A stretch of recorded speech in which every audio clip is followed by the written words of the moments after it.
transporte ha sido uno de los mejores que hay hasta este momento.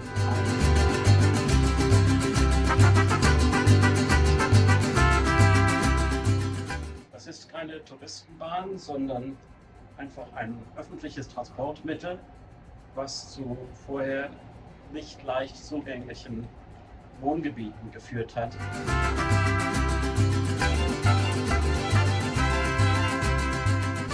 Hallo, mein Abenteuer heute hier in Mexico City wird sein, eines der beiden Seilbahnen zu benutzen. Ja, richtig, Seilbahnen, der Kabelbus, wie er heißt. Diese beiden Seilbahnen sind in den Randgebieten von Mexiko-Stadt, in etwas ärmeren Gebieten und ziemlich weit weg von dort, wo ich im Moment bin und für die 2 Wochen, die ich hier bin, wohne. Ich zeige das hier mal auf der Karte. Also das hier ist die U-Bahn-Karte von Mexico City.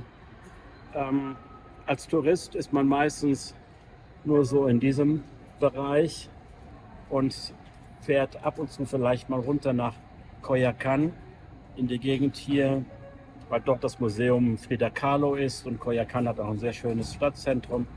Oder hier in der Gegend von San Ángel mit dem Samstagsmarkt. Ich bin jetzt hier in Barranca del Muerto, so heißt das hier, die U-Bahn-Station. Ich muss hier hochfahren bis Indios Verdes und hier sieht man diese neue Seilbahnlinie. Da bin ich sehr gespannt. Eine andere Seilbahn ist hier unten, ist vielleicht sogar länger. Das ist aber ein sehr armes Gebiet und hier oben im Norden ist übrigens auch die berühmte Basilika Guadalupe von der Madonna, eines der größten Wallfahrtsorte in der katholischen Welt, zusammen mit Lourdes und vielleicht Rom. Also das hier ist eines der ganz großen Zentren. Aber allein diese Seilbahn da soll ungefähr 19 Kilometer lang sein, dürfte eine interessante Fahrt werden. Aber jetzt nehme ich erstmal die U-Bahn, größtenteils oder fast alles unterirdisch, einschließlich Umsteigen.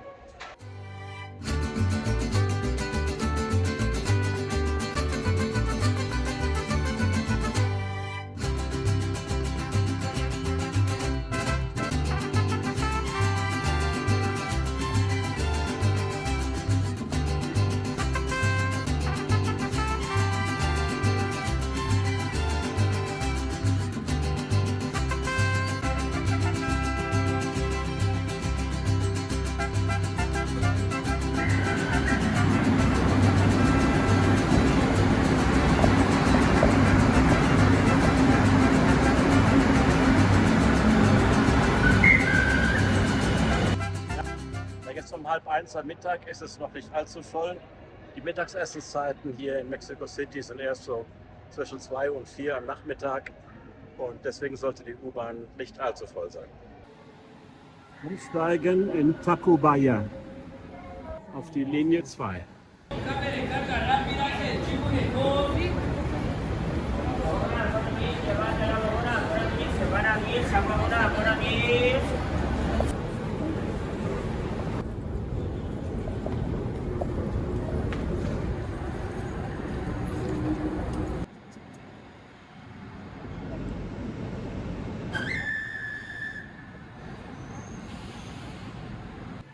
Hier in der Station Centro Médico umsteigen auf eine andere U-Bahn-Linie Richtung Indios Verdes, ganz im Norden.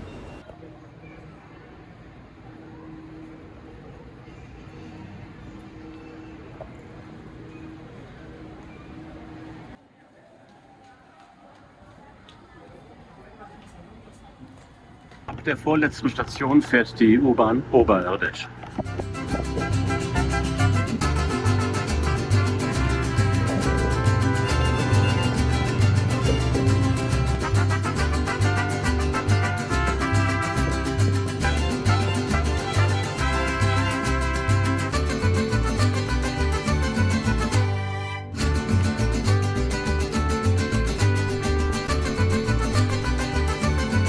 Insgesamt ungefähr 50 Minuten gedauert, um hier zur Station Indios Verdes zu kommen. jetzt bin ich mal gespannt, wie ich zur Seilbahn komme. Na, immerhin ist das hier angezeigt.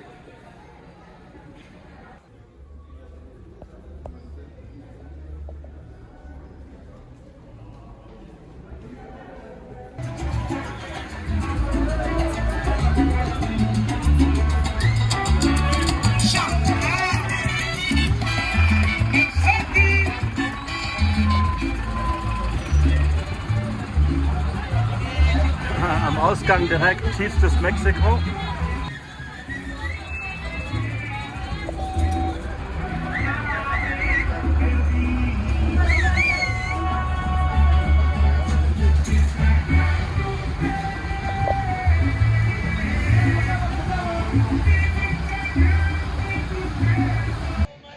Also hier ist überhaupt kein Schild mehr.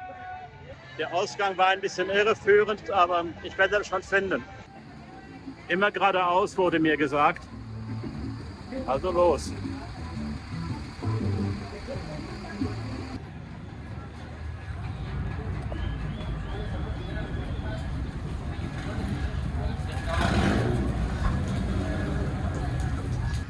Hier die ganzen kleinen Busse, die in die Stadtteile ja, am Rande fahren, wo halt die Millionen Einwohner Mexikos sind und wo die meisten Besucher aus dem Ausland eigentlich nicht hinkommen.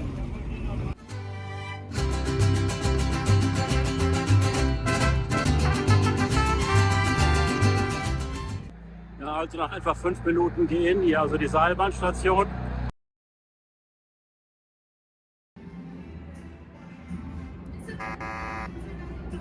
Ja, der Preis hier sind 9 Pesos für eine Fahrt.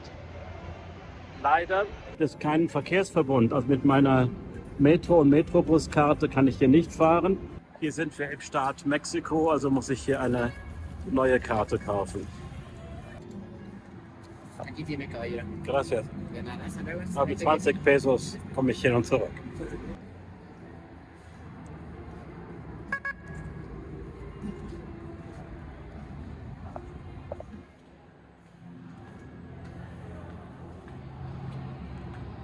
Es gibt auch einen Aufzug, aber es ist doch recht hoch hier. Relativ leer, so wie ich es gehofft hatte. Diese Wagen scheinen übrigens von einer österreichischen Marke zu sein.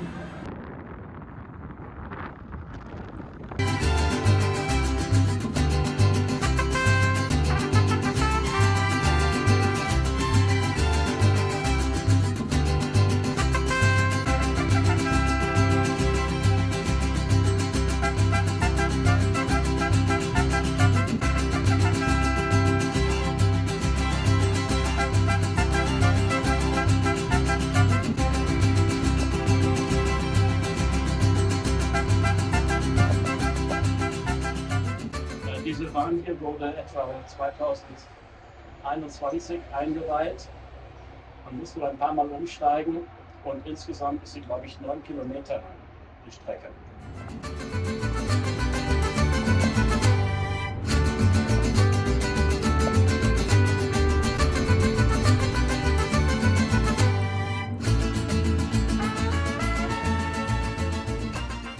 Hier ist keine Touristenbahn in dem Sinne, führt also nicht zu einer Sehenswürdigkeit, sondern ist ein ganz normales öffentliches Transportmittel, das zu Wohngebieten führt, die halt ein bisschen weiter weg gelegen sind und die man vorher oder immer noch sonst nur mit diesen kleinen Mikrobussen erreichen kann oder halt mit Taxi.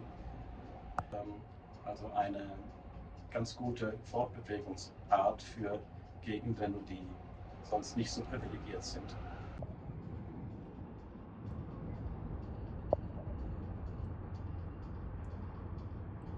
Hier, das sind halt die Siedlungen, wo die vielen Millionen Einwohner von Mexico City wohnen, die oft 1 oder 2 Stunden Weg haben, um in der Stadt zu ihrem Arbeitsplatz zu kommen.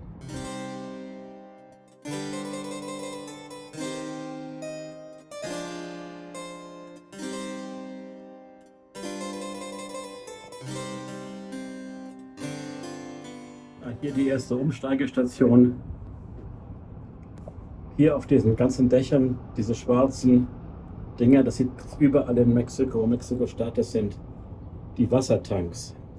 Weil es halt nicht immer Wasser gibt und auch der Wasserdruck nicht hoch ist, dann wird das Wasser nach oben gepumpt und von dort fließt es dann in die Gebäude. Das ist auch in Mexiko-Stadt so, das ist auch in der Innenstadt, in guten Wohngebieten der Fall.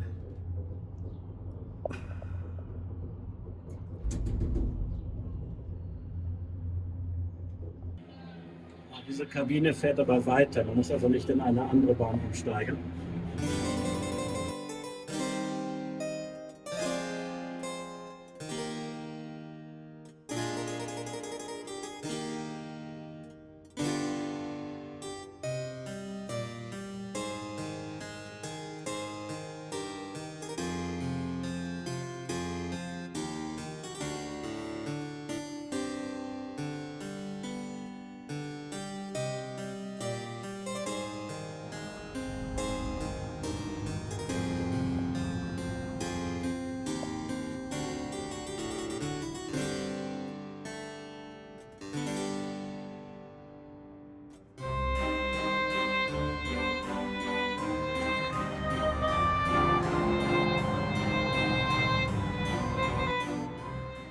So, hier müssen wir in der Tat umsteigen. Ich habe mehrere Mitarbeiter gefragt. Keiner kann mir sagen, wie lang diese Strecke insgesamt ist. Naja, ich werde das nachschauen. Auf der Website ist das garantiert angegeben.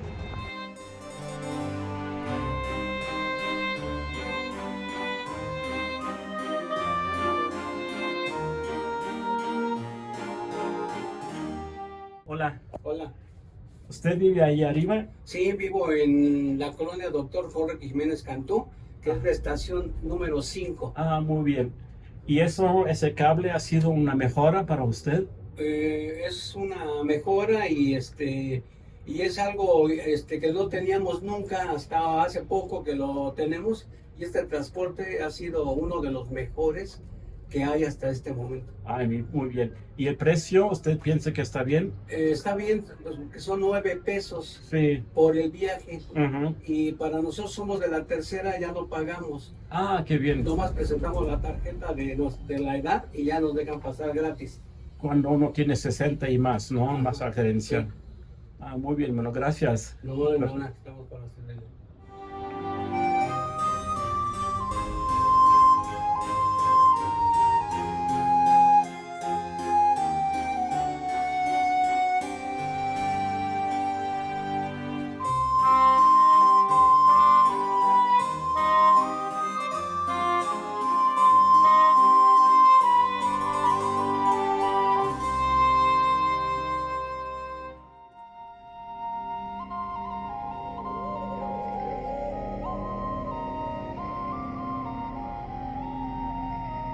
Una estación. Ah, ja, hier noch eine Haltestelle und dann geht es weiter. ¿Eso qué estación es? ¿La cual? Esta es en San Isidro. Hier ist San Isidro und dann geht es noch weiter hierhin. Ja, auch der Türassistent hier wusste nicht, wie viele Kilometer das sind, aber insgesamt dauert die Fahrt von Indios Verdes bis zur Endstation 42 Minuten. Das gibt einem ja ungefähr die Idee, wie lang das ist. Hier eben weiterhin das Häusermeer der Außenbezirke von Mexico City.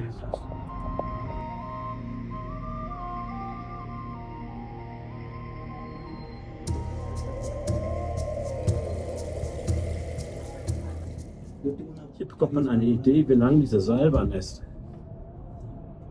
Und dort hinten geht es hier weiter. Ja, hier die 5. Station von 7, Dr. Jiménez Cantú. Und dann geht es weiter hier Richtung Horizont. Ja, hier muss man wieder umsteigen. Das ist doch alles ziemlich beeindruckend, finde ich.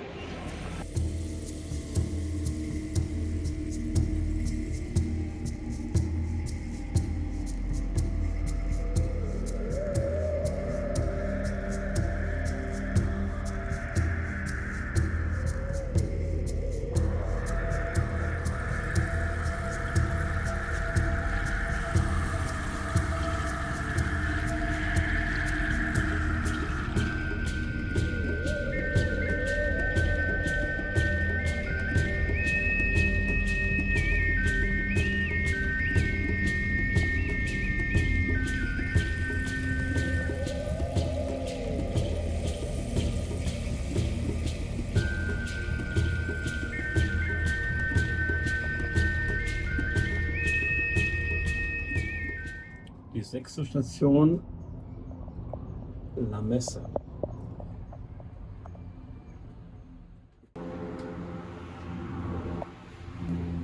Hier geht es einfach weiter. Ich bin jetzt hier ganz alleine in der Kabine auf dem Weg zur letzten Station von dieser Linie. Von dort gibt es noch eine weitere, die weiterfährt. Inzwischen ist es 2 Uhr am Nachmittag. Ich kann mir vorstellen, dass es hier sehr früh am Morgen und abends und dann in der Nacht recht voll ist. Hier in der Gegend wohnen halt so viele, die in Mexiko-Stadt eher einfache Arbeiten ausführen.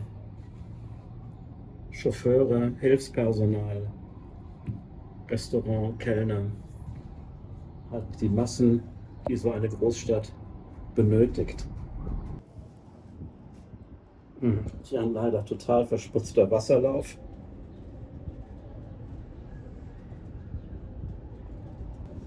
Und die letzte Station von dieser Linie. Mal schauen, ob ich mit demselben Ticket weiterfahren kann.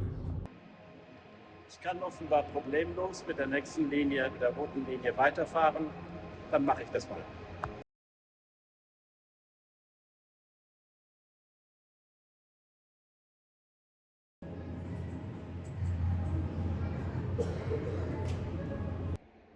Jetzt bin ich in der Linea Roja, in der roten Linie.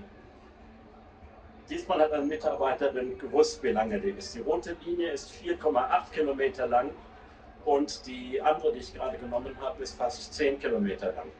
Also insgesamt 15 Kilometer Seilbahn in eine Richtung. Ich muss ja noch wieder zurückfahren. Das ist schon ziemlich beeindruckend. Ein Fußballfeld mit Kunstrasen.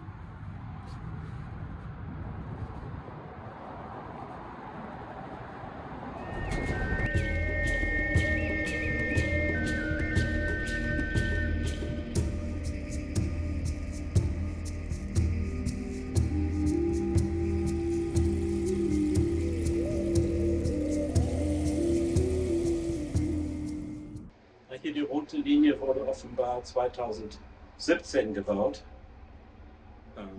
Die Wagen sehen auch ein bisschen älter aus, aber immer noch gut. Ja, diese Seilbahnen fahren von 5 Uhr morgens bis Mitternacht. Und wie mir einige Leute gesagt haben, ist es eben viel sicherer, hier die Seilbahn zu benutzen, als diese kleinen Mikrobusse oder normalen Busse, die zum Teil halt sehr, sehr voll sind und wo es eben auch Sicherheitsprobleme geben kann. Hier die Autobahn in Richtung Pachuca und dann eben auch zu den Pyramiden von Teotihuacan. Wenn man dorthin fährt, dann kommt man auch hier vorbei.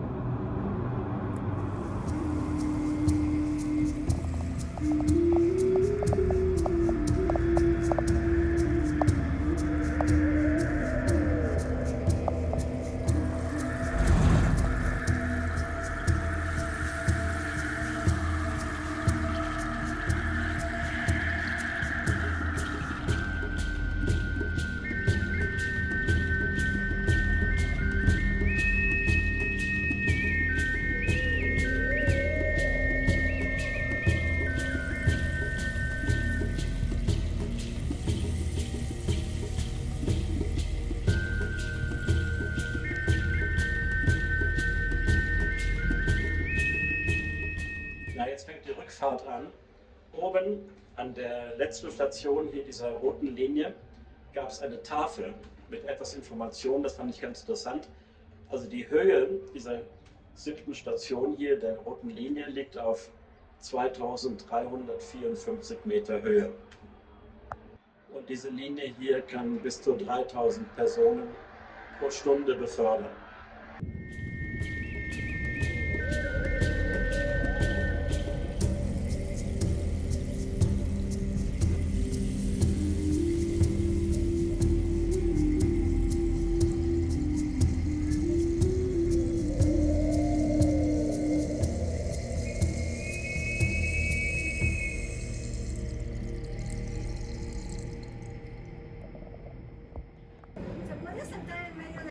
Obwohl die Türen eigentlich sich automatisch öffnen oder auch schließen, ist an jeder Station Hilfspersonal da, das die Türen per Hand schließt.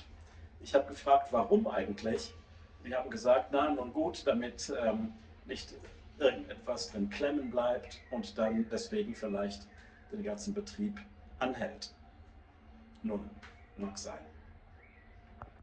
Auf jeden Fall gibt es Arbeit und trägt natürlich auch zur Sicherheit bei.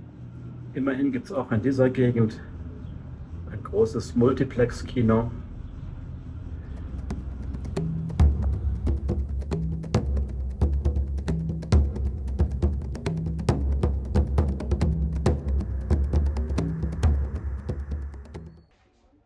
Ich bin jetzt wieder auf der langen Linie zurück nach Indios Verdes. Es ist ein bisschen windig. Ich habe einen Mitarbeiter gefragt, ob manchmal der Betrieb hier eingestellt wird wegen Wind. Er sagt, naja, das kann schon vorkommen, dann wird eigentlich die Geschwindigkeit reduziert. Der Dienst hält dann vielleicht also maximal 15 Minuten an. Aber man hört jetzt natürlich auch ein bisschen den Wind, weil hier auch die Fenster offen sind. Es ist auch kühler geworden. Und die gleiche Mitarbeiterin hat mir auch erzählt, eben, dass diese Seilbahnen doch sehr gerne benutzt werden, weil sie sehr viel sicherer sind. Also wenn man hier in diesen kleinen Mikrobussen fährt, die seien doch manchmal unsicher, selbst tagsüber.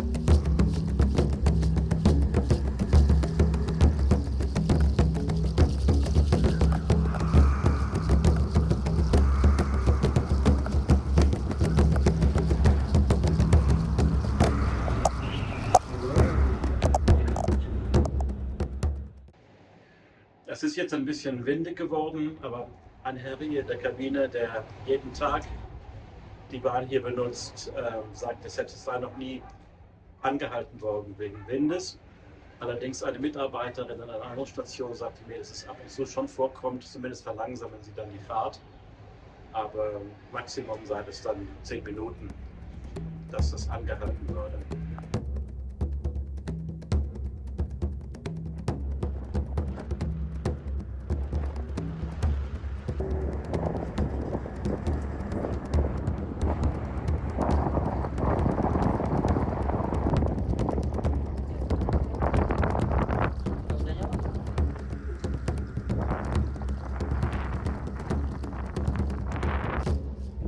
Gerade jetzt hat die Bahn angehalten, vielleicht doch.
In 7 Minuten kommen wir in der nächsten Station an.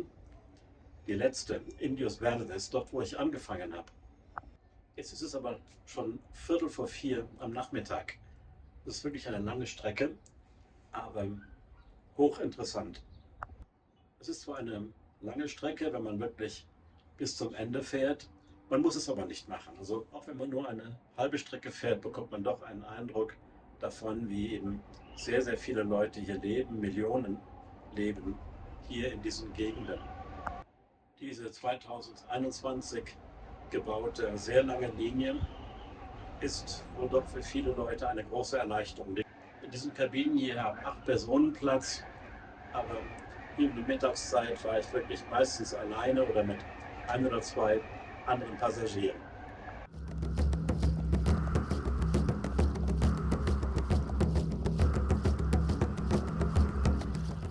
Der 4 Uhr nachmittags, eine lange Seilbahnfahrt ist hinter mir. Jetzt muss ich den langen Weg mit der U-Bahn zurück nach Barranca de Muerto machen und von dort einen kleinen Bus oder 20 Minuten zu Fuß zu meinem Airbnb-Quartier in San Ángel. Danke fürs Zuschauen, danke für eure Geduld. Ich hoffe, es hat euch gefallen und ich hoffe, ihr habt den Like-Knopf gedrückt und vielleicht sogar den Kanal abonniert und bis zum nächsten Mal. Tschüss.